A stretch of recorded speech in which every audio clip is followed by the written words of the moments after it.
ડામર પાથરવાનું ભૂલી ગયેલું તંત્ર। આશ્ચર્યની વાત એ છે કે આ બંને ગરનાળાનું સ્ટ્રક્ચર કામ લાંબા સમય પહેલા પૂર્ણ થઈ ગયું છે, પરંતુ તેના પર ડામર રોડ બનાવવાનું કામ કોન્ટ્રાક્ટર કે અધિકારીઓ જાણે વિસરી ગયા હોય તેમ જણાય છે। અત્યારે હાલત એવી છે કે ખુલ્લી કપચી રોડ પર ડામરના અભાવે અણીદાર કપચી પ્રસરેલી છે।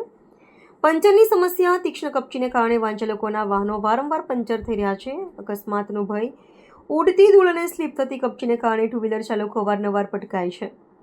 હોસ્પિટલ અને જીઆઈડીસી જતો મુખ્ય માર્ગ પ્રભાવિત। આ માર્ગ માત્ર સામાન્ય વરજવર માટે જ નહીં, પરંતુ આરોગ્ય અને રોજગારની દ્રષ્ટિએ પણ અત્યંત મહત્વનો છે। દર્દીઓની મુશ્કેલી। ડભોઈથી પ્રખ્યાત પારોલ હોસ્પિટલ તેમજ અન્ય મોટા દવાખાના જવા માટે આ મુખ્ય રસ્તો છે।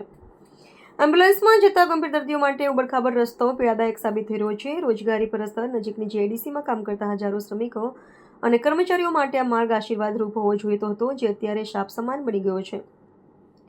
લોકરોષ। રજૂઆતો બધિરકાને અથડાય। સ્થાનિક ગ્રામજનોને વાહન ચાલકો દ્વારા માર્ગ અને મકાન વિભાગના અધિકારીઓને વારંવાર લેખિત અને મૌખિક રજૂઆત કરવામાં આવી, તેમ છતાં તંત્રના પેટનું પાણી હલતું નથી। સ્થાનિકોનો આક્ષેપ છે કે કોન્ટ્રાક્ટરની બેદરકારી સામે અધિકારીઓ મૌન સેવીને બેઠા છે। હવે જોવાનું એ રહે છે કે લોકોની આ હાડમારી જોઈને ઉચ્ચ અધિકારીઓ જાગશે કે પછી કોઈ મોટા અકસ્માતની રાહ જોવામાં આવશે।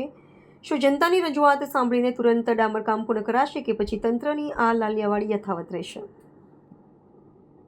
ડભોઈથી વસાઈ જતા આ બે જે નાળાનું કામ થયું છે એ બહુ જ અધૂરું કામ છે ને। અહીંયાથી વાઘોડિયા પણ જવાય છે। વાઘોડિયા હજારોની સંખ્યામાં વાહનો જાય છે, નોકરિયાતો જાય છે, છોકરા ભણવા જાય છે, એમની બસ આવતી નથી। આ નાળાનું કામ પૂર્ણ નહીં થયું એના લીધે તો વહેલીમાં વહેલી તકે આ નાળાનું કામ પૂર્ણ થાય એવી આ સરકારશ્રીને અમારી માંગ છે, જે વહેલી તકે પૂરી થાય અને લોકોને આનો લાભ મળે એવી નમ્ર વિનંતી કરીએ છીએ।